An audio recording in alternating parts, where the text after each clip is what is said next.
Hotep, Hotep. Moncho and the Washi Do, the mighty Acoma House Initiative. What we dealing with? We're dealing with the alpha male today, and the alpha female for that matter. But the idea that people are saying they want to be that, or that people are saying they're looking for that. So I do know a lot of women who say they're looking for the alpha male, or they want an alpha male, or they describe men that they see as the alpha male. And I think it's an interesting term, you know, especially as the indigenous people on the planet. The alpha concept is really, it's not an original concept, like just having an alpha male. So historically, that concept is really coming from like the study of animals, you know. So the study of animals, you'll say, we talk about gorillas or lions or whatever it is. But if you're seeing some monkeys, some gorillas, and you say that's the alpha male, that position is really about dominance, violence, you know, the structure of it's a hierarchy, essentially. And it's kind of polarizing hierarchy, you know. So that's one perspective historically, is that it really comes from studying other animals and applying that information to your human relationships. But a lot of times people talk about the alpha and omega, you know, as just like a Greek expression talking about God, you know, so the beginning and the end. But again, when you're looking for a relationship where you want just the beginning, or the polarizing again of just one type of person is the best, and setting up that hierarchy. So I think when it comes to relationships, we see a lot of people doing their dating profiles, or, you know, having a conversation that always implies the thought process, because you're not saying anything that you're not first thinking, and you're surely not doing your dating profile without thinking about it. And we have, I think, the wrong intention for the call, what we want to magnetize to ourselves as our true complement. You know, so the alpha and omega, the beginning and the end, if you're talking about being indigenous to the planet, or talking about from a spiritual perspective, there is no beginning and no ending. And if you're talking about the cycles of relationship, you're going to go through many beginnings and many endings in your relationship. So I think that, you know, from a woman's point of view, I definitely hear people talk about the alpha female, but it seems to be people talk about the alpha male in a different way and a lot more, and that it's best, you know. But I say you want someone who can go through the whole alphabet, the alpha and omega, and you want someone who knows that they have many beginnings and many endings. If you're really drawing the person who's going to be your complement, you don't want the person who is rigid and stuck and thinks that they're better in their personality. And you want to show the unification or the understanding of a unified world and a unified existence, that all things are valuable and all parts of your character have their place and they have their moment, you know, to come to the surface, to shine, and to bring some added value to a relationship. So you can get yourself into trouble asking for something that you don't actually want. So I'm gonna say to any ladies listening, stop saying that you want an alpha male. Stop saying that out loud and stop saying it to yourself, and really start to think about the mate that you want to attract being the complement to who you are. So if you are not polarized into one category, why would you want to draw that for yourself? That kind of relationship is going to be short-lived, and it's not going to be fulfilling, in my opinion. Yeah, and I think, you know, what you touched on earlier, the alpha male, definitely for the men, I think we're clear that that's some warrior stuff. That's, you know, we're talking about men dominating and who could kick ass the most. When we're talking about the alpha male, that's what we're talking about. We're talking about who's the toughest and who has the easiest time imposing their will, or even if it may not even be easy because they're engaged in struggle, they still have the ultimate victory in terms of imposing their will. And so we call these cats the alpha male, and we know them. We've seen them on the streets. We see them in the academic community. They're just, you know, they've risen to a position of privilege either through physical prowess, warrior skill, money, sometimes, but most of the time, I think from an outward and juvenile perspective, it's always the person who's the warrior type, the Herukuti in the Nile Valley tradition, or just the person who is, he's a warrior out here. And the problem is all of it is alien cultural concepts. Alpha, Omega, those are not our language systems. If you want to be technical and say that the original Greeks were black, yeah, you could say that. So, I'm not going to be dogmatic on the word, but the intent behind the word is definitely not applicable when it comes to relationships, just because successful relationships require balance, number one. So you cannot be in a mode of warrior at all times. When there are times when that's applicable, but you're going to raise your children, your relationship with your children is going to be warrior. Brother who's talking to your son that creates these angry ass boys that's out here that just want to take advantage. They'll find any relationship where they can have advantage at. You definitely don't want to do that to your daughters, because then they become these types that are either hate men, and I'm so tired of them ones out here. Or you just want to make somebody happy with you. Or you just become a subservient tool that men use, and you're willing to trade all your humanity for some physical protection. So we, in a violent culture, and in a culture where it appears to the uninitiated, or it appears to those who don't have supreme understanding, that we've been defeated. Newsflash, we have not been defeated. We are living out a script. We are playing out a script. And that script was written by us. So we haven't been defeated. And because our people are subjugated at this time, that's a whole nother conversation for another time, but it is in divine order what is happening. So, my thing is that you want to have balance, in your relationship. Now, in terms of cultural value, the reason I have a problem with it is that if we say that the alpha male has precedence over all other men, it's like saying that the warrior is more, he's more valuable than the intuit or the intellect, or that the warrior is more valuable than the jester, the one who makes us laugh, or who is more important than the king that has the responsibility to govern the affairs of people. And a lot of times, like I know growing up in the hood, we used to have this thing.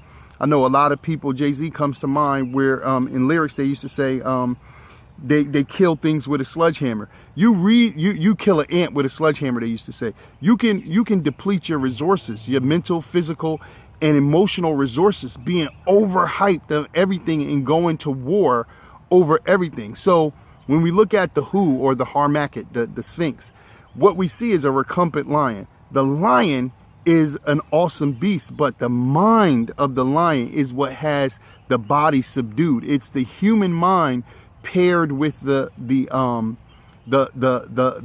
animal instinct, which is one of the many endless symbols that the Harmacket represents. So, as we deal with relationships and everything that we deal with in culture, whether it's intimate relationships or even just as a parent or a friend, to a friend, you have to be inspirational. You have to be challenging. You have to be cooperative. You have to sometimes be neutral. You just can't be alpha all the time. And, the last thing why this term bothers me is just, it's indicative of, we just say a lot of shit. We don't know what it means. You know what I mean? And we tend to do that because we are subjugated by a culture that oppresses us, one, devalues us, two, and then becomes our primary teachers, three. So like we stuck in their modality of thinking, in their language systems, in their expressions, and then we go on saying stuff that make us look foolish. This is the time of awakening. So I want to dead, my intent with this video is to dead that concept from brothers, because I hear brothers saying, alpha male sometimes, and I just be looking at them like, word, you can't even get anybody intelligent to define that shit, because we all have a different interpretation. But I think for men, it always comes back to warriorhood, that ability to kick your ass. You know, that's what it represents to us. So that's definitely not what we want to be in a relationship, because I hear people saying, you know, she know how I am. I'm an alpha male, and I'll be like, B, stop. You know what I mean? So, yeah, hopefully, you know, well, well, some people do. Some of them alpha, some of them alpha males go on because it's unchecked to be the most violent and abusive dudes in relationships. And I think like Mike Tyson. There's the other qualities. Like, speaking of balance, when you do line up that this person is the best of the best, or is kicking ass, or is the most aggressive, sometimes the flip side of any traits, we don't really normally say positive and negative, but we do say compliments or balance or the harmony. When you can be aggressive sometimes, or you can be laser focused. Occasionally, you could be arrogant. You could be strong. You can have some brute physical strength. Occasionally, you could be physically abusive. So there's another side when we're saying anything or thinking anything, or especially asking for something.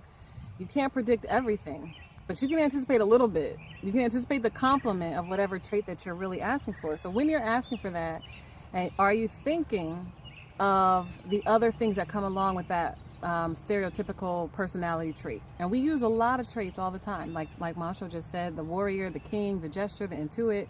We have all of those characteristics within us. And when it comes to relationship, you really need your toolbox, your character, to be developed in many areas. If you're going to solve the problems, or even just come together to blend and understand another person and harmonize with another person, you need to, the relationship's going to call you to perfect some of those other areas. And if you're not willing, because you're in brute mode all the time, that you can't even pause and use the space and leadership of the king, you can't pause and speak to yourself and use the, space of the intuit, you're not going to last in any relationship. Right. And, and that's a disaster on many levels, because you're not out here alone on the most basic level.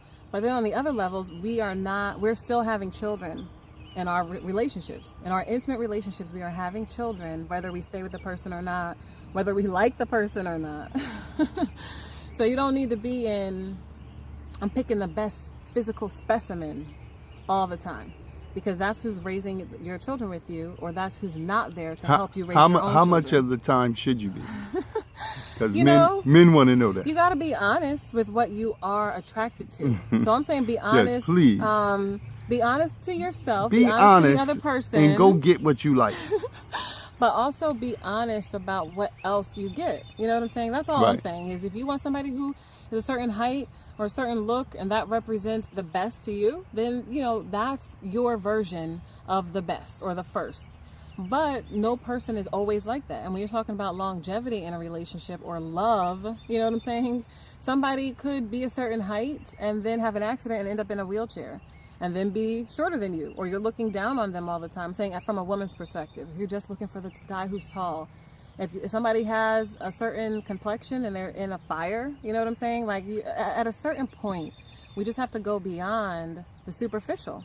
Right. Is all I'm saying. So like, especially when you're talking about your dating profiles and your calls out there and popular or, public conversation, I'm saying be mindful of what you actually are asking for, because you're going to get it on many levels, not just the one that you are focused on or thinking about. Like, you have to expand your mindfulness a little bit, and know that people are multidimensional, and that you actually need multi-dimensions to perfect yourself. That's what a relationship is for. You're interacting with another person really to perfect your own character. Right. But then what are you bringing to the other areas of the person's character that you're asking to be in your life? Whether it's the children that we bring, that we're asking to take care of, or the intimate relationships that we're asking for. Right. I find that, like, with a lot of the females that I've worked with who've, like, sought out alpha males, not understanding that a lot of times in a mate, this quote unquote alpha male warrior is looking for someone he could let his sword and shield down with and be nurtured. And a lot of times those women have been so traumatized and so fearful that they're not in a position to nurture. because they're still stuck on the trauma, and it is the desire to move away from the trauma that made them choose this type in the first place. But now you never cultivated that nurturing aspect that he's looking for. So then what happens is you just become one of his booty or spoils of war that he conquers. And so then he goes out and finds several other women that represents things. And, you know, you have this situation that a lot of us have been, have been involved in, where I know I have, where you have several women making up one woman. So one is the nurturer, one is, the socialite, the other one is a great conversationalist. And so you putting these pieces together, and I'm sure women do that. For as incomplete as some of these men are, I know women do that.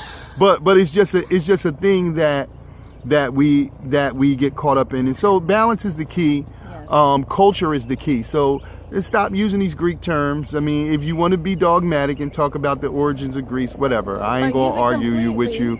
But I'm just saying, on a practical level, just, you ain't looking for the alpha nothing. So you're looking for balance, you're looking for growth, you're looking for integrated, support, and primarily you're looking for, whether you're conscious of it or not, you're looking for someone who can complete you and complement your personality and your soul to mate with you and make a better situation. So we suggest as a thought process, as an exercise in thought, to go to the Accommodate book. Look at the word purge and word cultivation. If you're a person who's using the term alpha male, go ahead and do that, or alpha female. Do that exercise and walk through that exercise in the Accommodate book, and think about, why am I saying what I'm saying? Look up the terms and look up the history. Don't just look up the damn Google definition or whatever. Do some research and look at the progressive history of a term, so you can stop saying stuff that when someone challenges you on it, you jump on your phone and say what Google has to say. That's I'll respect you more if you talk about Greece than Google, so. But in any event, and think of another way to express what you really want to say. So, like, part of the word purge is not just about eliminating certain words, but it's really cultivating. About clearer communication with yourself. So when you eliminate a certain word, you had an intent behind the word that you chose. When we find out that we're choosing the wrong words or the wrong terms that don't match our intent, you still have the intent. You want to find your complement. You want to find a person who is can harmonize with you. Find some other word. That's going to maybe take some more research, but you're better off even, blending a word or coming up with a better word. Making some shit up. That means what you really want to say. Because so many times we're asking for something that we don't really want, or we're not asking for the things that we really want. So, this is your one life. This is your one time like this on the planet. It's time to just take your relationships more seriously and be mindful of what you're doing, so that you're showing your children and other people's children, in the public community, how a better way. Right. Well, I think we handled that. So of course we want to know, have you ever said alpha male? Do you hear anybody saying that? And have you ever even thought about it before? And what is a better way, so that, anybody who's watching this or anyone who reads any of the comments might get something from what you have to offer to the conversation. So please, write in the comments, have you ever said that? Why did you say it? Is there something that you think is better? Do you even agree or disagree with us? We just want to have a conversation, and we want to elevate together. And I would say always go to the culture. You can use the Nile Valley culture, you can use Yoruba, you can use Akan, you can use Igbo, you can use any indigenous black culture in India, Brazil, whatever. And what you will find is, despite that you've been told that it's many gods and all of this nonsense, what you're dealing with is manifestations of the truth. So like in the Nile Valley, you're dealing with the Neteru. In the Yoruba, you're dealing with the Orisha. But all of these, you may have a primary lead or a primary way that you manifest, but these principles are indwelling principles. That's why if you study these cultures and put them side by side, you can match them up. You can match Orishas up with Neterus. You can match all of the deities or manifestations of the one divine, up with their complement in other traditions. And that's because it's a universal truth that there are principles that emanate from us that we need at certain times. You need to be more funny. You need to be more sensitive at times. You need to kick somebody's ass at times. You need to be all you need to be all of these different things at times. But what makes you have the discernment to know when is when is the balance to cultivate them all. Because situations arise, and when they arise more consistently, okay, it's kick-ass time, okay, it's chill time, it's funny time, okay, it's time to be critical in my thought process time, etc., etc. So, look at it, deal with it, stop saying whack stuff, use your relationship as the ultimate university of your life, and, if you need some help, go to the Akoma Day book. First, buy it. Buy that Akoma Day book. Get that information. And then, if you need more assistance or you want to dialogue more, comment on this video. Reach out to us, Facebook. And how else can they get us? We don't do Twitter no more, right? No Twitter. We should, though. YouTube, Facebook. But you can get us, is the point, because we just want you to be Twitter. We just want you to have what you want. We just want you to be better in your relationships, and this is as good a time as any. Now is your time. So do what you have to do. Be happy in your relationships. Draw the best things to yourself and become the best version of yourself for yourself, but for everybody else that you're interacting with. And so, until we greet you again, as always, we greet you in peace. We got Nawasha Keparasi Du, the soulmate strategist. Mansho Afi Oding Momar Idu, the soulmate scientist. Manwasha, the Akoma House Initiative, the relationship experts. When you get this video, reach out and connect with us. All success is the result of successful relationship, and it's our mission, purpose, and greatest desire to help you perfect your relationship. So until we greet you again, as always, we greet you in peace, and we say, Nia Akoma. Hold that.